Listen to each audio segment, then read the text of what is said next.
super happy to be here, and I thank the organizers and everybody else because it has been really good couple of days. National cultural autonomy, or non-territorial autonomy. Cui bono? Who is it good for?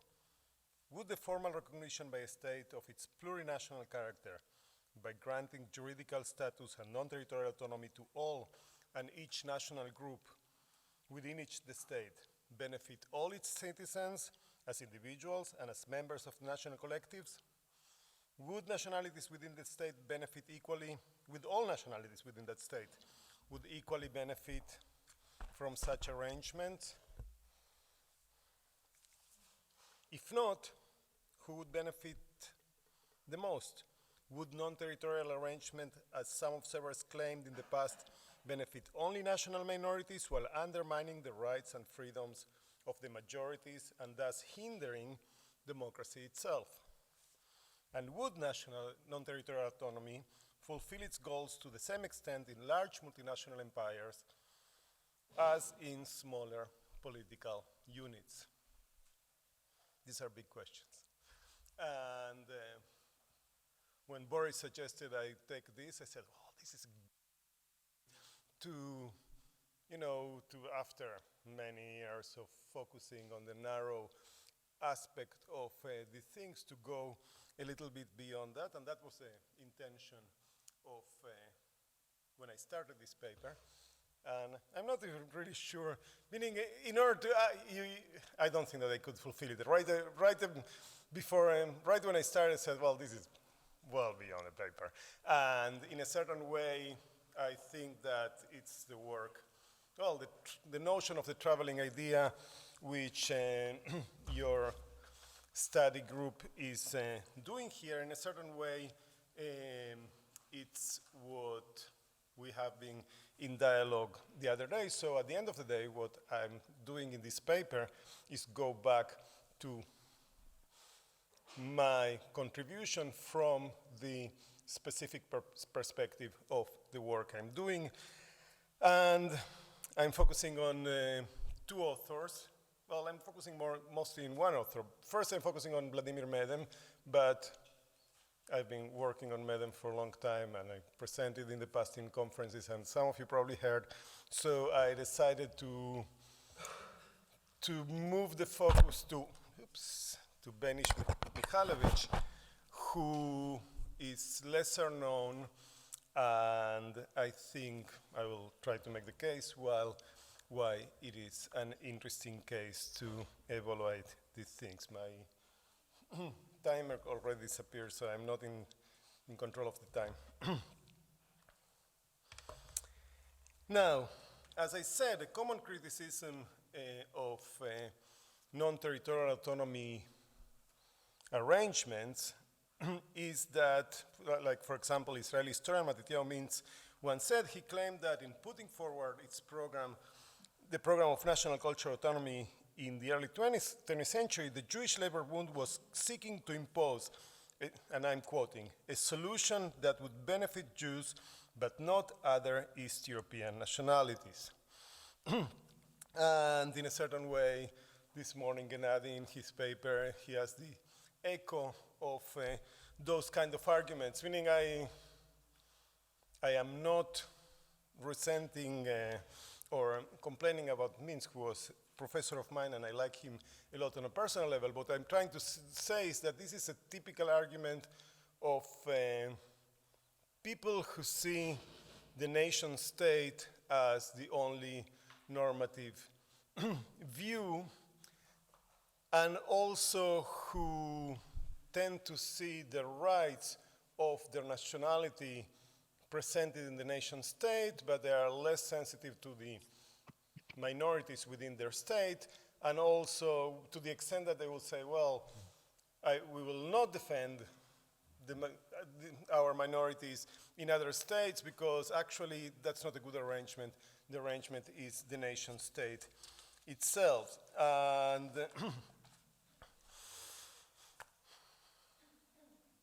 And I think that what Medem and Mihalovic do, they answer to these kind of arguments, meaning they, to the question of cui bono, they have a different answer. So moving to Vladimir Medem. As Anna kindly said, I'm preparing the first English translation.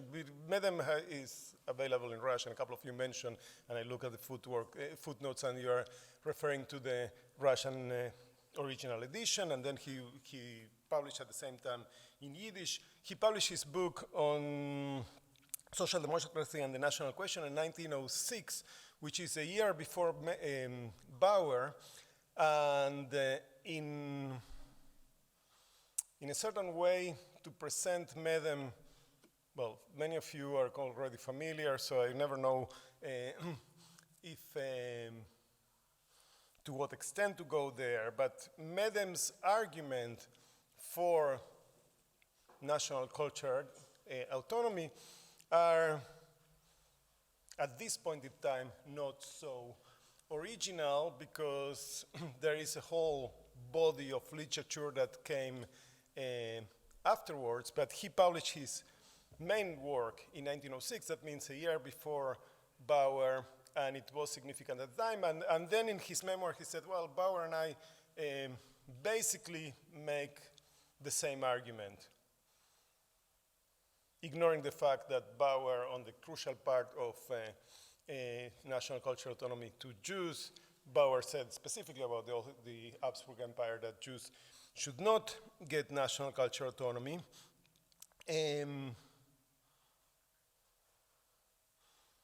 But for Medem, it didn't make a difference, because he thought that analytically they were kind of saying the same.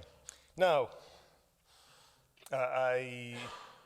both Medem and Mihalovic were activists in the Jewish Labor Bund, which was a mass party in the Russian Empire, and the Russian Empire was a multinational state. So when Medem says that the different nationalities within the Russian multinational state should get national cultural autonomy, each one of them non-territorial, limited only to cultural matters, and all other matters should be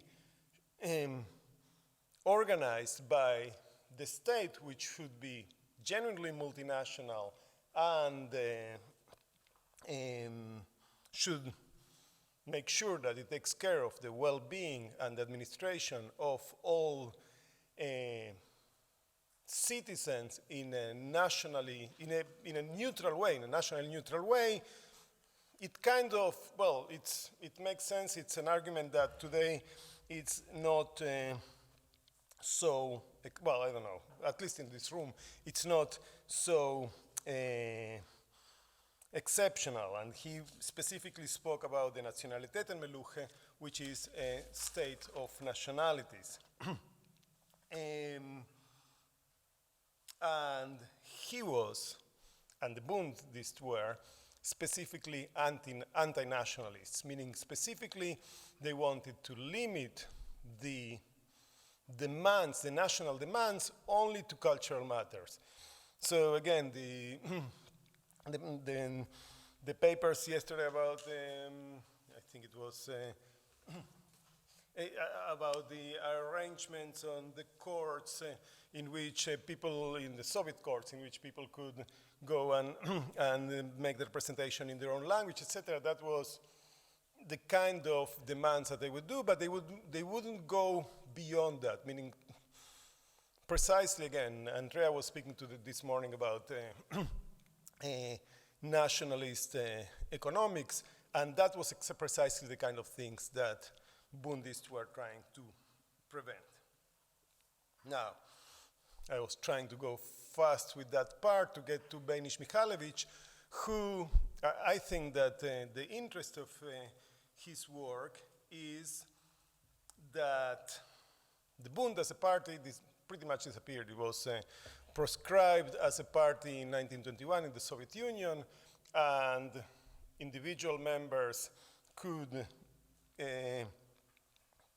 stay and join the Communist Party, or stay and not join the Communist Party. But if they joined the Communist Party, they had to do it as individual. Abram Kirschnitz, that you mentioned yesterday, should be one of those cases. I'm not as familiar, but people who stayed and continued to be active, but the Bundes organization could not exist, but it continued to exist in Poland, which became independent, and it became a massive party, and with actually growing influence and influence. The difference between Poland and Russia is that Poland was a nation state, meaning it defined itself as a nation state. It had something like 30% of the population were national minorities, but it defined itself as a nation state, and as such, it's a different case than the case of a multinational state like the Russian Empire.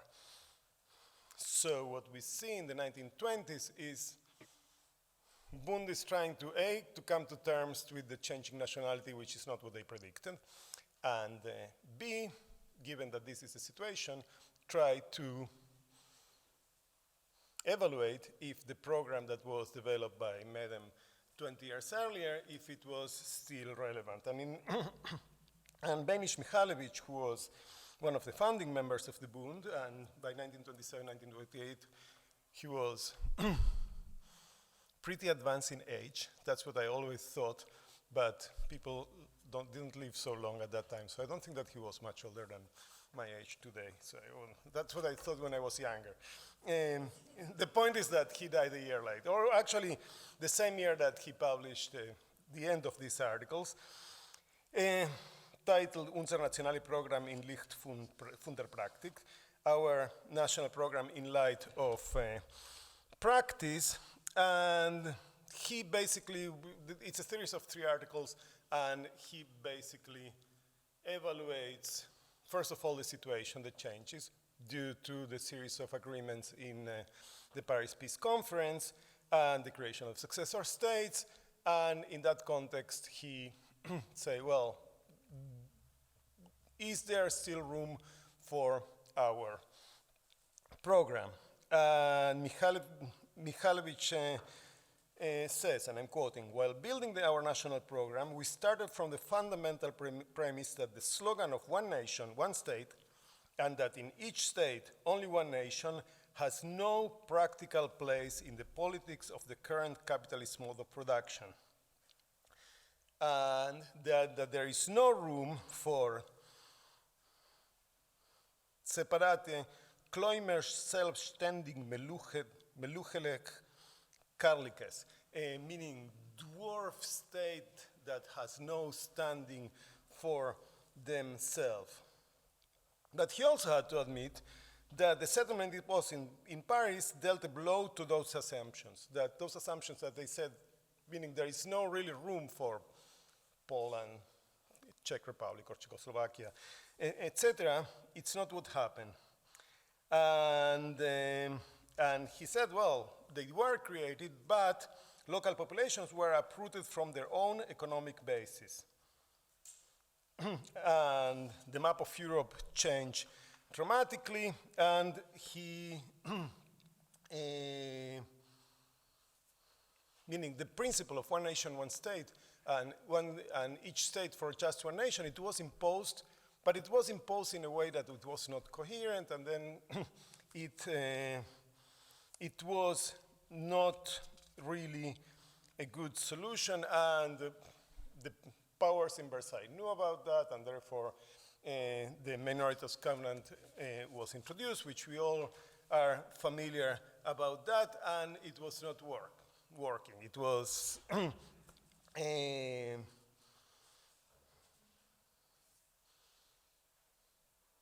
instead of being a place where minorities could be protected in the new states, they were not.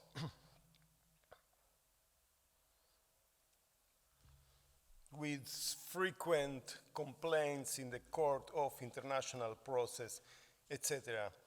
Or so he says, well, should we have as a party some sort of self-criticism? And said, yes, we didn't predict that this is what was going to happen, but he believed that the fundamental analysis was still correct, that there was still room for non-territorial autonomy, for more specifically for national cultural autonomy, and that in the existing states, each national minority should have a non-territorial autonomy limited to cultural issues, meaning national cultural autonomy.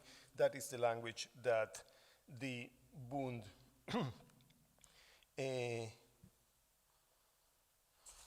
used. So, yeah, I'm getting to the end of it. And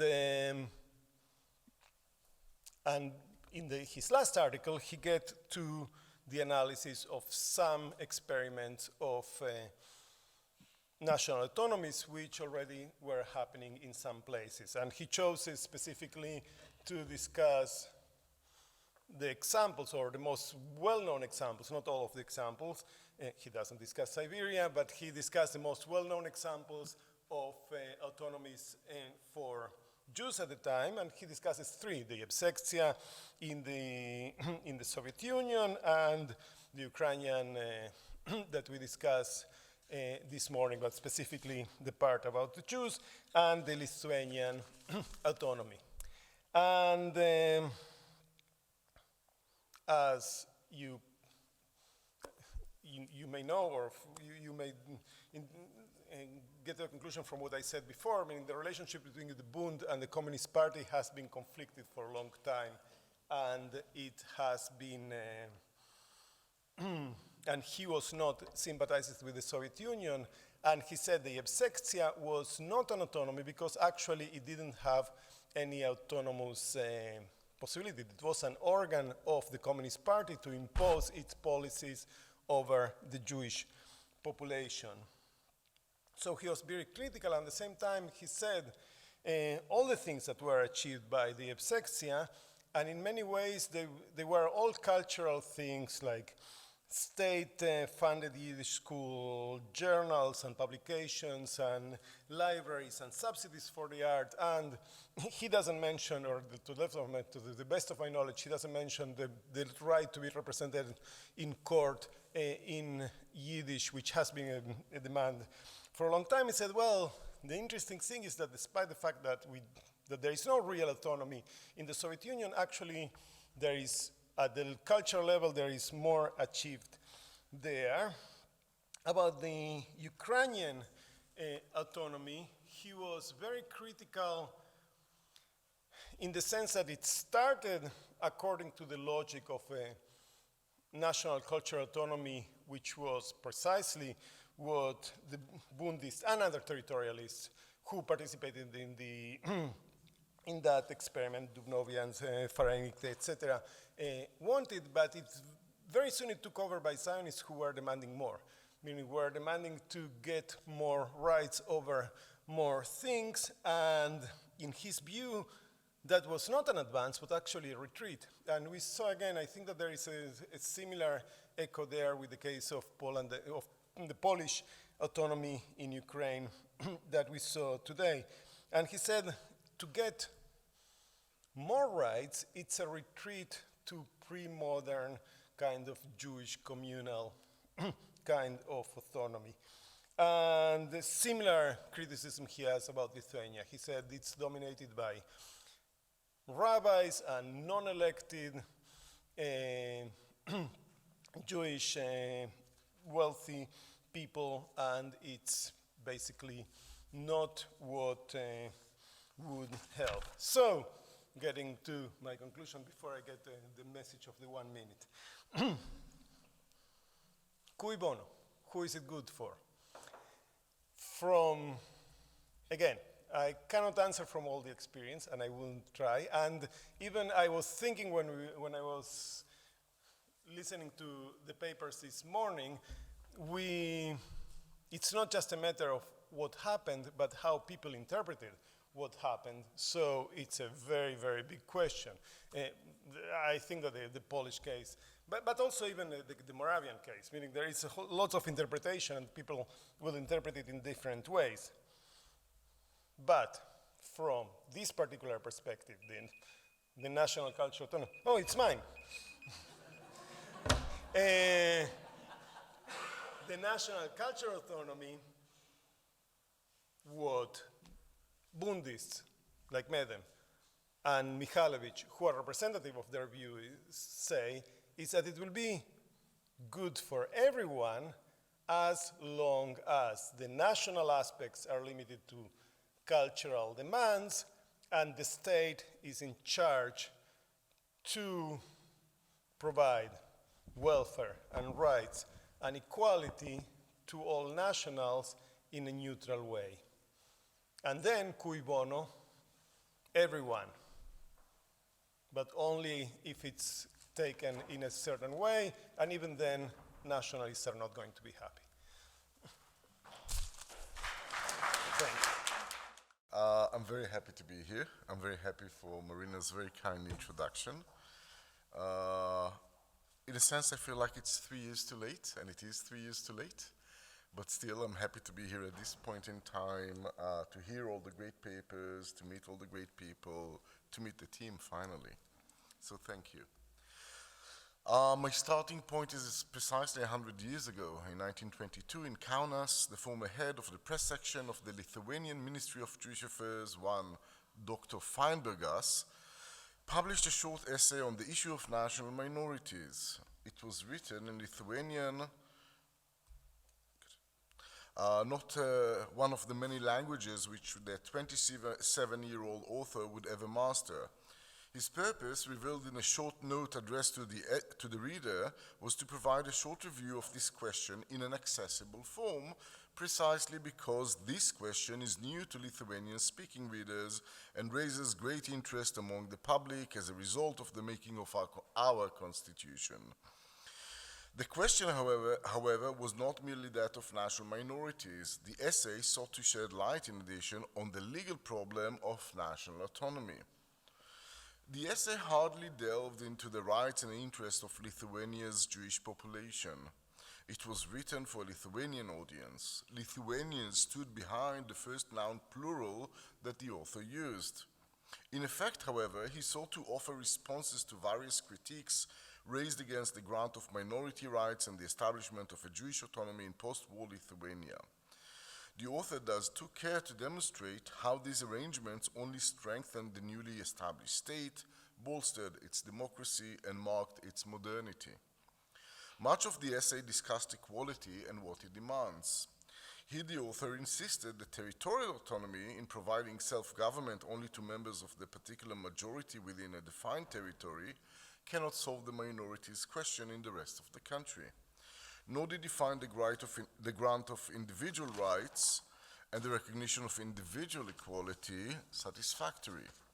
He also proceeded then to deny that the recognition of minority rights and the establishment of national personal autonomy would comprise a grant of special rights violating the principle of equality of rights. For there to be equality in fact, not just in law, he wrote, the legal standing and the legal status of the group as such needed to be recognized by the state. For him, that was the meaning of national personal autonomy. And I will not read this text. By the time the essay was published, Feinberg has already left the Ministry of Jewish Affairs and his native Lithuania. Soon after his departure, the ministry would be disbanded, the Jewish minister arrested, and the Jewish autonomy abrogated. A short text in Yiddish from Jacob Robinson on precisely that episode. Nonetheless, Feinberg's investment in the rights of national minorities and in the legal recognition of Jewish collective rights, status, and standing would remain a constant feature of his international law career spanning 6 more decades. Feinberg's interest in minority rights, or as he would emphasize, with the rights of national minorities, and his reading of the theory and practice of national autonomy, raises various questions pursued in this conference. One inquiry could explore his term at the Lithuanian Ministry of Jewish Affairs and trace the progress, problems, and promise of that short-lived golden age, maybe, of the short-lived experiment in Jewish autonomy in Lithuania. Another study could, by following his own career path and his many travels, chart the shift from the national to the transnational to the international level of interwar Jewish engagement in minority rights and autonomy in Eastern Europe. Such work would seek, for example, to link Feinberg's Lithuanian experience with his work in Paris and Geneva with the Comité de Délégation Juive, an organ of Jewish minority rights advocacy operating alongside the League of Nations. Other lines of inquiry could seek to excavate the various intellectual origins of concepts and ideas underpinning the Jewish autonomist drive, assess its practice, trace its rise and fall, or read it as a touchstone for deciphering the politics involved in the making of the Lithuanian state, the Baltic region, and Eastern Europe. And in the nature of things, this early publication by the future first professor of international law in Israel and the founding dean of its first law faculty at the Hebrew University in Jerusalem could be read as an early, perhaps foundational, chapter of her biography. I propose to do none of the above. No Renner here, in other words. My paper today asks other questions. It reflects on the circulation of knowledge, or rather, on the forces that conditioned, shaped, distorted, but in the end precluded reception of Feinberg's autonomist knowledge. I propose to consider Feinberg as an agent of knowledge and to have in the back of our minds the broader question of whatever happened to interwar Jewish engagement with and expertise in models of non-territorial autonomy. It may be that what I say in this respect, nonetheless, will shed some light on some of the other pertinent questions discussed here, but my goal right now is more limited. This, however, is also an opportunity for me to mention that my interest in Feinberg is not limited to this narrow question. Indeed, my talk today draws on some research on Feinberg and other Jewish international lawyers, as mentioned very kindly by Marina, included in my book, Shameless Self-Marketing, published last summer, and here it is what it looks like. Parts of my talk also draw on an article to be published in a forthcoming volume of the Dubnov Institute yearbook, which was circulated to conference participants, as well as other works dealing with Feinberg's international law career, his Jewish nationalism, and the relationship between profession and ideological worldview in his life and work. Much of what you will hear comes from a manuscript of a short book on Feinberg that should be published, hopefully in 2023, in German, in a bookshop near you.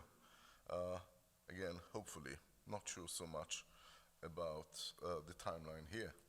So, let's start with a short biographical sketch in order to make sense of circulation and its vectors in terms of time, place, and political geometry. He was born in Kovna, Kaunas, Tsarist Prussia in 1895, and received both Jewish and general education, modern education. In 1914, he finds himself stranded in Germany at the outbreak of the World War, finds his way to Zurich, where he completes a law degree and then a PhD in law in the University of Zurich. Dr. Feinberg then returns to his native Lithuania to serve for the Ministry of Jewish Affairs. And after 2 years and 1 more year waiting in Berlin for a promised job that never materialized, he moves to Paris to work for the Comité. In late 1923, he emigrates to mandatory Palestine, where he practices law. In 1927, he returns to Europe, again for a promise of a job with the Comité, this time in Geneva, but the promised appointment never comes to pass.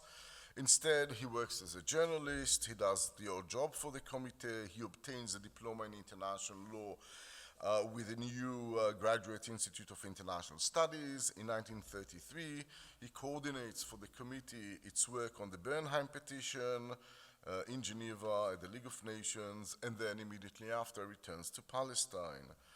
He had been attempting to secure a position at the Hebrew University established in Jerusalem in 1925, since at least 1928, but without success. This changes in 1945. He's 50 now, and he's appointed to the Hebrew University. When the law faculty is established in 1949, he becomes its first dean.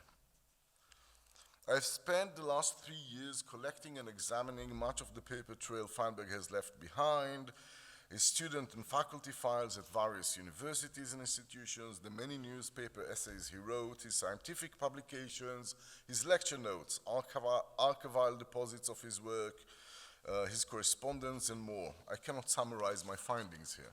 Still, there is one matter that emerges clearly from this ocean of materials that is quite pertinent to our concerns here. Throughout his life, Feinberg followed and sought to uphold two theories of Jewish nationalism.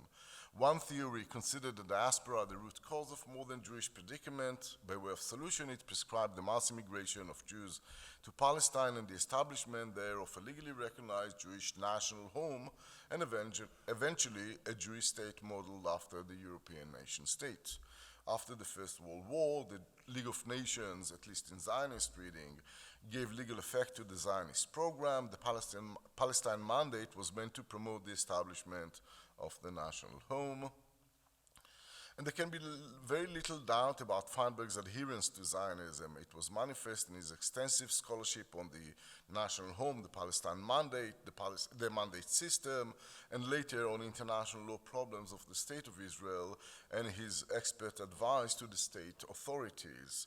His adherence to Zionism is patent equally in his immigration to mandatory Palestine in the 20s and again in the 30s.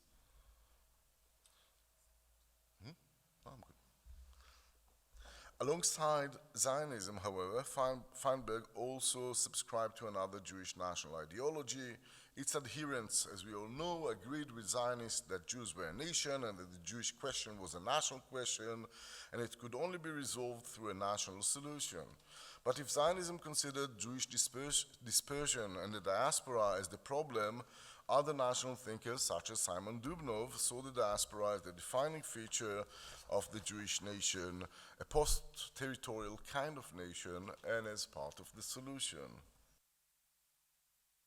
Nationalists advocated not immigration to Palestine, but rather investment in national revival in the lens of the diaspora and the establishment in these countries of an autonomy where Jewish national life could be fully lived.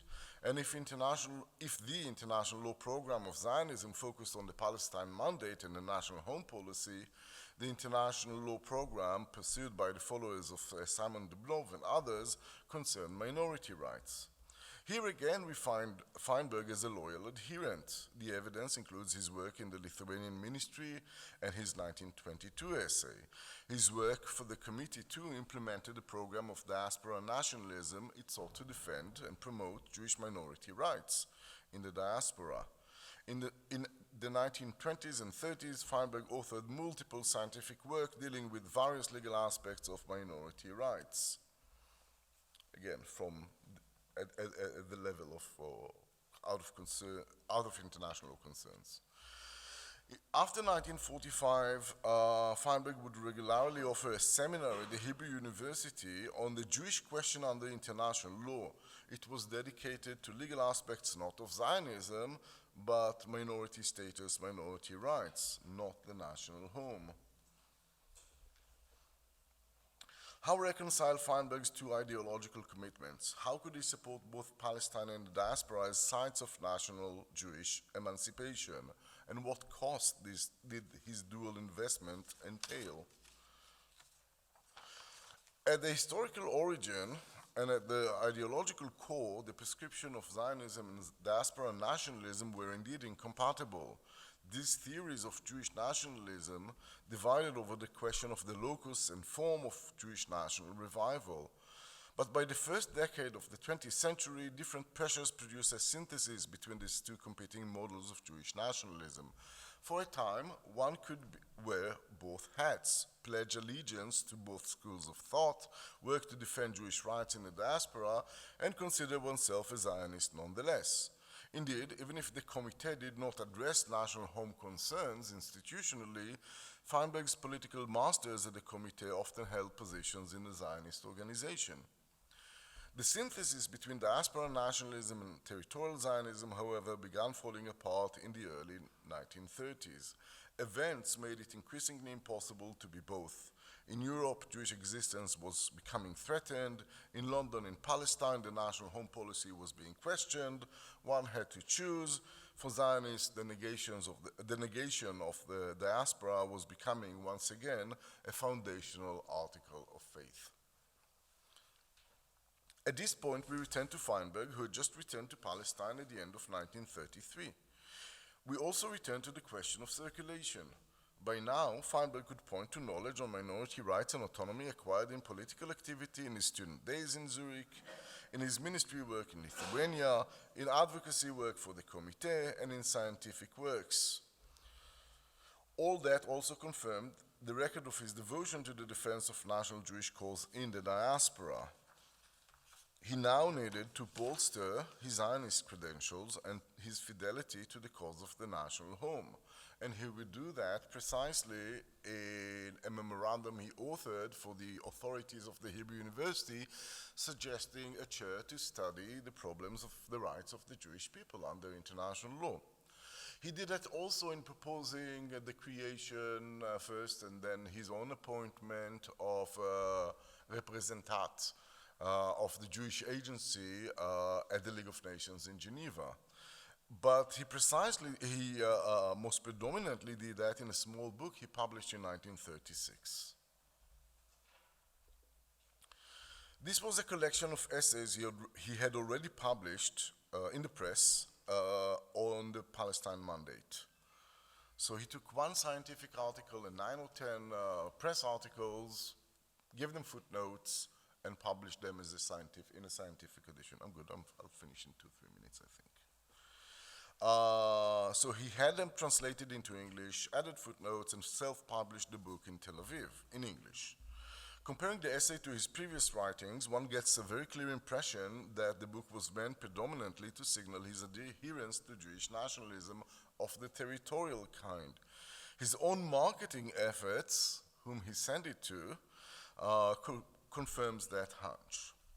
And the details, of course, are in the written article. I don't have the time to go into that, or into his feud with Dubnov as a result of the publication of the book. Ironically, when Feinberg would finally have an opportunity to have his Zionist credentials recognized and to render service to the cause of the national home, the advice he was required to give the national institutions in Palestine would draw on minority rights knowledge. In 1936, following violent outbreaks between Arabs and Jews, the British government appointed the Palestine Royal Commission. As a result, the partition of Palestine into a Jewish state and an Arab state would become a political option, part of the political discourse. In 1938, another commission was appointed to consider whether partition was at all viable. In the course of the hearings, the Petition Commission asked Zionist leaders what would be the status of the Arab minority in the future Jewish state.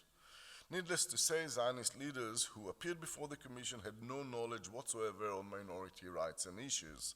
Their project had been achieving majority status in Palestine, not defending minority rights in the diaspora. In fact, the greatest fear was that a solution to the Palestine problem would leave the Jews in Palestine in the status of a permanent minority. And so, the Jewish Agency for Palestine convened an expert committee to study the matter. And so, Feinberg was invited to place his expertise on minority rights at the service of the cause of the national home in Palestine. What David Ben-Gurion, who chaired the one meeting of the Minorities Committee, asked the experts to do was to help, and I quote, in the collection of factual materials that would enable the agency's executive to study the problem. Each expert was assigned a specific task, a field of study. Feinberg, however, took the opportunity to demonstrate detailed knowledge and dedicated service. The long memorandum he submitted to the Jewish Agency went far beyond the terms of reference assigned to him. It did not survey facts, but went heavily into law, precedent, and policy. It certainly demonstrated Feinberg's expertise. There can be no doubt that Feinberg's memorandum was driven by Zionist ideological imperatives. Previously, he had read Jewish minority rights and non-territorial autonomy as evidence of national rights and national status. Now he read proposed Arab minority rights narrowly as individual entitlements rather than as evidence of collective standing. Similarly, supervision by the League was now a cause for some concern, not a site of strategic investment. Excuse me. He proposed that rather than hard international obligations, the Jewish state better voluntarily regulate in its internal laws the status and rights of Arab minorities. In short, Feinberg sought to make the most of, rather than overcome, all the legal obstacles that he himself had encountered in the course of advocacy work on behalf of the rights of Europe's Jewish minorities. Nonetheless, he was off the mark. What Feinberg had missed were the real preoccupations of the Zionist leadership. Far more than any precise contours of the minorities protection regime to be adopted by the future Jewish state, they were concerned with geographic premises and the demographic implications. For them, the question of Arab minority rights was one variable in a scheme that involved a series of far more crucial matters: borders, control of Jewish immigration, the freedom to pursue agrarian reform, land ownership and disposition, population exchanges, and so forth. The nature of the constitutional regime of the Jewish state, let alone the place of the Arab minority within its political order, were for them subordinate to the need to secure first the advantages of Jewish majority status. All that in Palestine in 1938, in the context of partition, had rendered Feinberg's expertise illegible. In the end, Feinberg's memorandum was of no use to the Zionist institutions. The eventual memorandum submitted to the Partition Commission was drafted in London by Weizmann's personal advisors and addressed the real concerns of the Zionist leadership. They had little use for the diasporic knowledge reproduced in Feinberg's memorandum. His knowledge proved to be out of place and out of time. This is perhaps precisely why he would devote much of his research after 1948 to chronicling the legal aspects of Jewish investments in minority rights and in the Jewish autonomy in Lithuania. This was, after all, evidence of his own contribution to the Jewish national cause. In the late 1970s, the peace talks between Egypt and Israel placed on the agenda the possibility of establishing an autonomy in the Palestinian territories occupied by Israel since 1967. Feinberg was now long retired and in his 80s. Still, he voiced vocal opposition to the Likud government and its policy of settling Jews in these territories.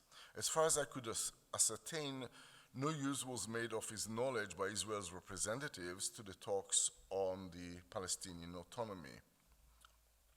Years later, in 1997, one of his students would publish a study of autonomy in international law. Feinberg's works and the Jewish investment in autonomy were not mentioned except for a short essay reminiscing about the Jewish autonomy in Lithuania. It was mentioned twice in two separate footnotes. Time, ideology, and political circumstances all combined to preclude the transfer of knowledge from Lithuania, Paris, and Geneva to Jerusalem, the West Bank, and Gaza. His knowledge on the rights of minorities, like his ideological sensibilities on autonomy, had long become illegible, irrelevant, and obsolete. Thank you very much.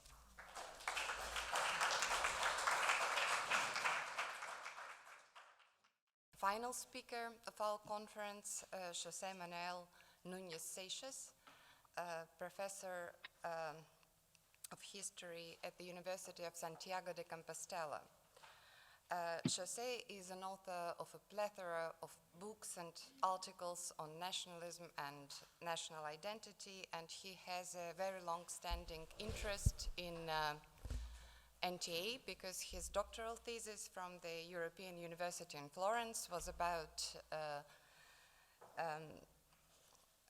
the nationality problem in interwar Europe and the Nationality Congress. And his today's paper, which is in part based on a previously published article, assesses the very much understudied and thus often misinterpreted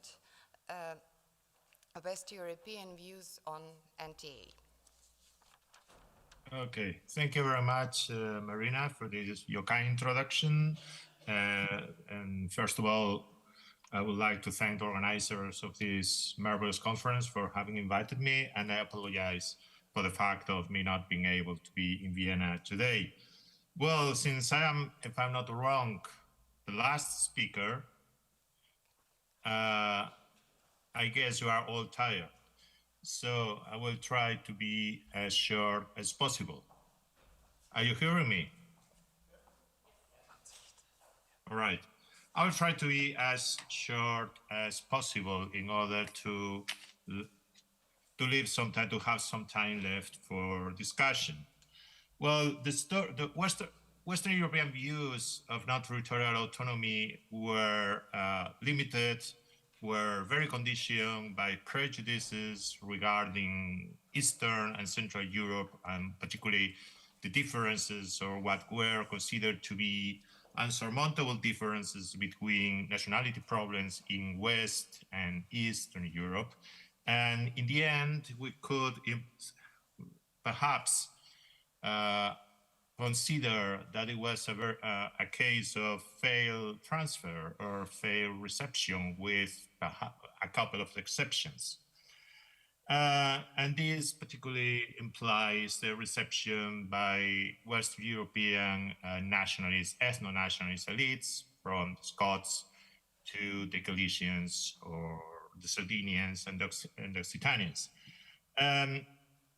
While some tenets, particularly Otto Bauer's and Karl Renner's tenets concerning national autonomy and the personality principle were taken into consideration by social democrats, particularly by Belgian social democrats and Flemish social democrats. However, sometimes these authors, Bauer, Renner, and others, were rather invoked. There was a constant appeal to look what the Austro-Hungarians say, look what the Austrian social democracy writes, and how interesting these proposals are, but they were never put into practice in Western Europe. Well, actually, before 1914, before the outbreak of the First World War, there was joint participation of Western European nationalists or leaders of home rule movements at common platforms where they met and discussed with Eastern European leaders or representatives of national movements. A good example for this was the Union des Nationalités in Paris between 1912 and 1911, 1912. And 1917, 1918. And it was quite interesting that the solutions that the Union des Nationalités, as you know, led and promoted by a Lithuanian exiled nationalist, Jan Kabrys, and a professor at that time at the École des Hautes Études, who was Charles Senyovos, the historian Charles Senyovos, the proposals they made were quite eclectic.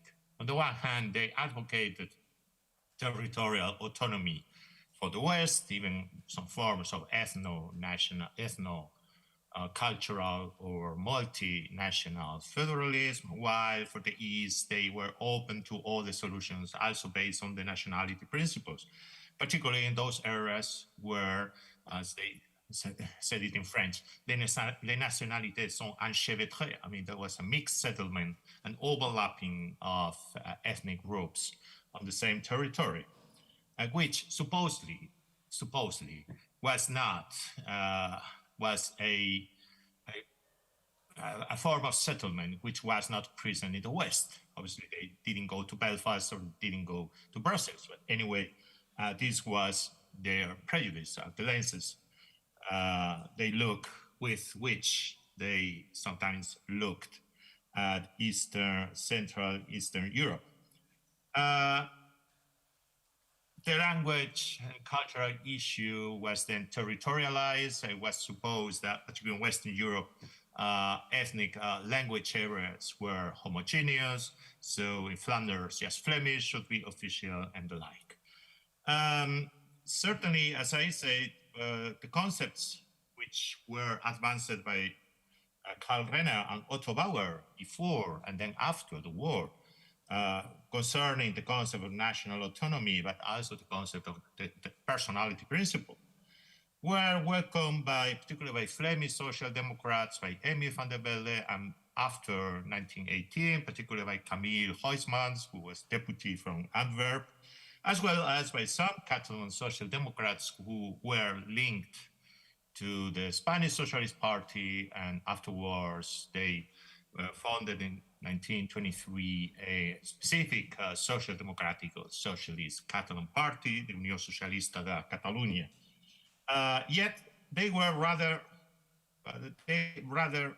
invoked Renner's and Bauer's concepts as a mirror, if you want. There was a constant appeal to these principles and to these authors, but they weren't really read, they weren't really understood. In the end, they also consider that ethnic settlement areas in Western Europe were homogeneous, and therefore, for instance, cultural autonomy made no sense at all. Apart from the critique from the Flemish Social Democrats, a critique which was shared by other authors in East and Central Europe, that cultural autonomy always favored starke Minderheiten, strong minorities, powerful minorities, and therefore that some mechanism of financial balance should be implemented in order not to create permanent imbalances between poor and strong, or poor and rich minorities. Actually, the solution they always propose, both social democrats in multinational countries, multi-ethnic countries, and particularly ethno-nationalist elites from the Flemish, from the Flemings to the Catalans, was rather first self-determination, and then when this was no longer an option after the Versailles settlement, they favor multinational federalism or some form of bilateral accommodation in form of following the example, for instance, of the Irish Free State or a form of territorial autonomy. During the 1920s, certainly some factions of Western European national movements attempted to play a new strategic card on the international stage, which was that of presenting themselves as national minorities before the public opinion, the world opinion, and trying to force the League of Nations to sign minority treaties with states such as Spain, Belgium, France, etc., or Italy. It is, if the new international vocabulary, the new international term of national minority or minority of race, culture, and religion is that which is more or less recognized by international law, then they arrive to the conclusion that we should also play this card, but in a pragmatic way. Even those Catalanist leaders who later took part very actively at the activities of the Congress of European Nationalities, at the International Union of League of Nations Societies, at the Interparliamentary Union and the minority committees, etc., like Joan Estorric or Francesc Maspons, who was professor of international law, always said one thing in Geneva or in Paris and another thing in Barcelona. When they were abroad, they endorsed the program of the Congress of European Nationalities, although they always left a door open towards territorial autonomy and say, well, we as a homogeneous nationality consider that we deserve some form of territorial status, and we want to go beyond cultural autonomy. When they were back in Barcelona or in Antwerp or in Rennes, in the case of the few Bretons who attended as observers on nationality conferences, or in Santiago de Compostela, the Galicians, they always say, well, we are not a minority at all. Our situation is not like that of Eastern European ethnic minorities. We are not sharing our territory with people from a different descent. We belong all to the same ethnic group, and therefore we all speak our minority language. However, for pragmatic reasons, we have to be present in Geneva, we have to be present on the international stage. Some of these authors even wrote quite extensively about minority issues. They learned a lot from their fellow minority leaders, from Baltic Germans and Transylvanian Saxons, etc., etc. The case of the vice president of the Congress of European Nationalities is quite evident. He wrote several books in Catalan, as well as Joan Estelric, concerning the international minority movement.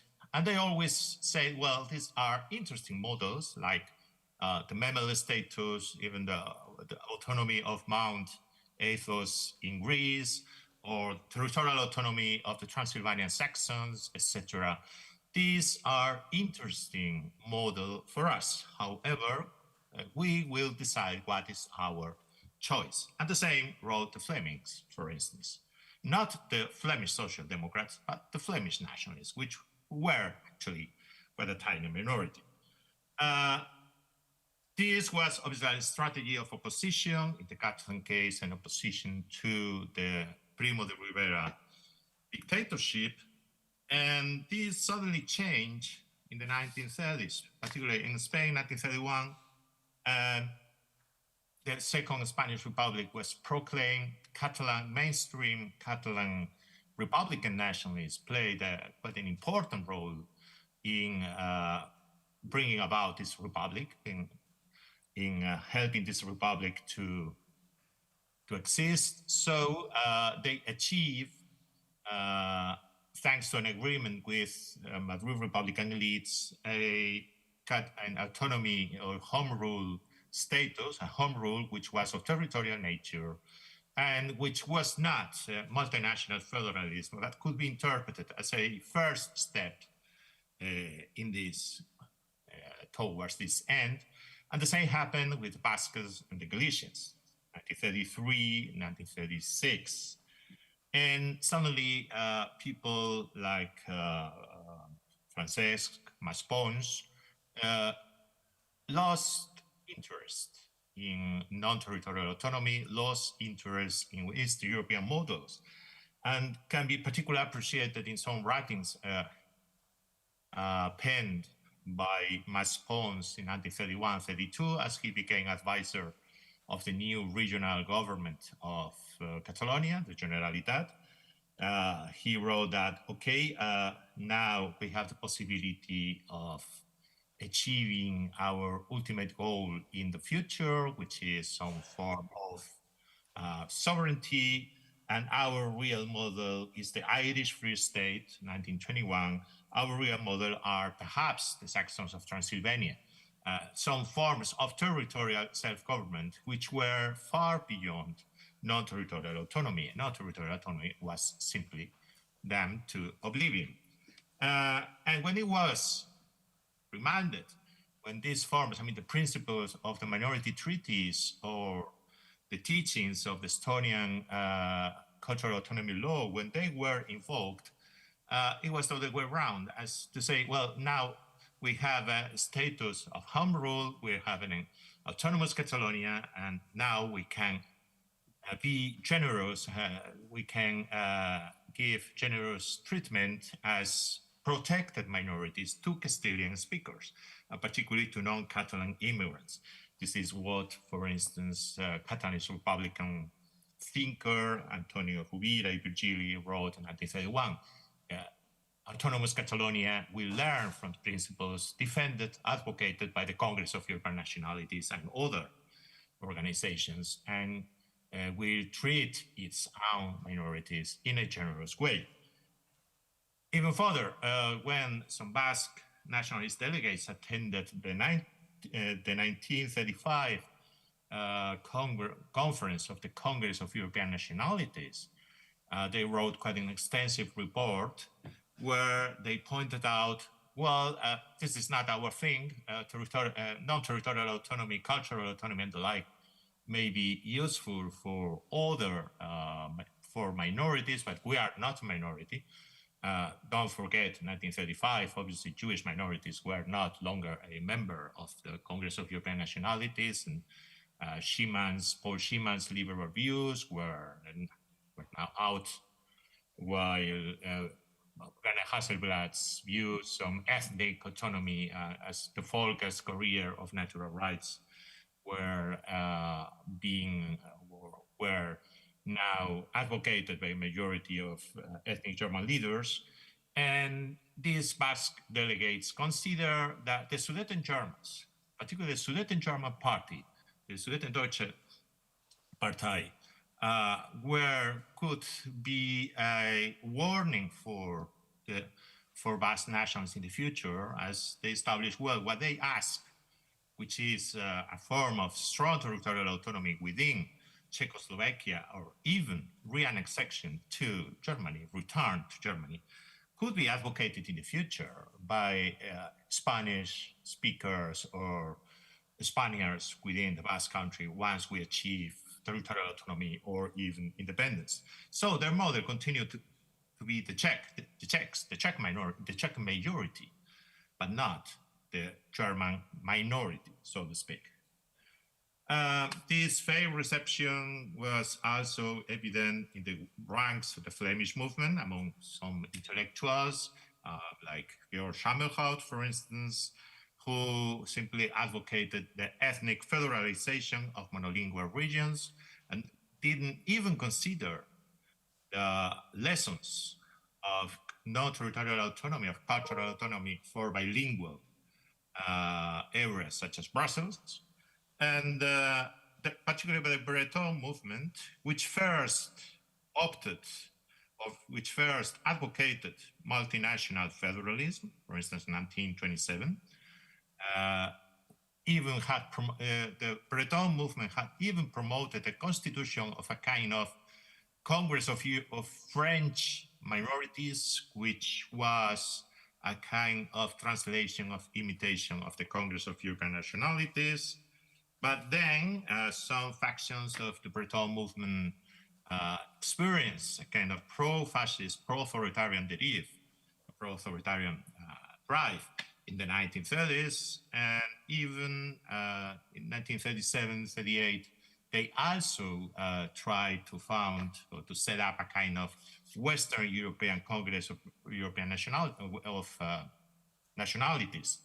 However, their program was not inspired by non-territorial autonomy. Their program was inspired by ethno-national federalism, but a kind of new European order where real, in inverted commas, real ethnic groups should be the subjects of this Neuordnung, of this new structure of Europe, which more or less paralleled some tenets advocated by Baltic German leaders such as Werner Hasselblatt.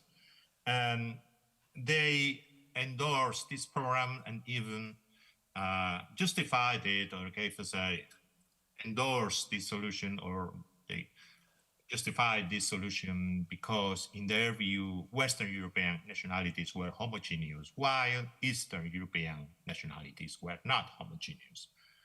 Therefore, this is the story of a limited reception determined by strategic choices at the transnational level.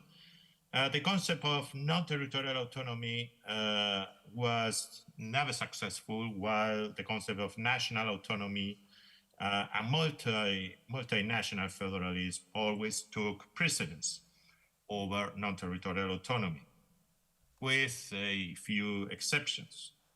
And actually, Western European minority nationalists believe in the myth of ethnic homogeneity, but they believe this myth of ethnic homogeneity was proper to Western Europe. It's difficult to establish where they actually put the border between Eastern and Western Europe, whether it was westward the Rhine or was beyond the Alps. They never explicitly mentioned that. However, what is also interesting is that not only Western European ethno-nationalist leaders regarded Eastern Europe with their own lenses, with their own prejudices. Even Eastern European minority leaders, like, for instance, Eval and Mende, as he visited Brittany in particular, as he visited twice Spain, also interpreted Iberian realities through his Eastern European lenses. So, for instance, he considered that the Galician movement, which was weaker than the Catalan or the Basque ones, had better chances in the future because of its Volkstumsverbundenheit, of its proximity, the proximity of Galicians to Portugal. So the idea was, well, at least they can count on an external patron and have the Lisbon government as a protector. I mean, this is, in the end, story of a failed transfer, but it also teaches us a lot about mutual perceptions and prejudices. Thank you very much.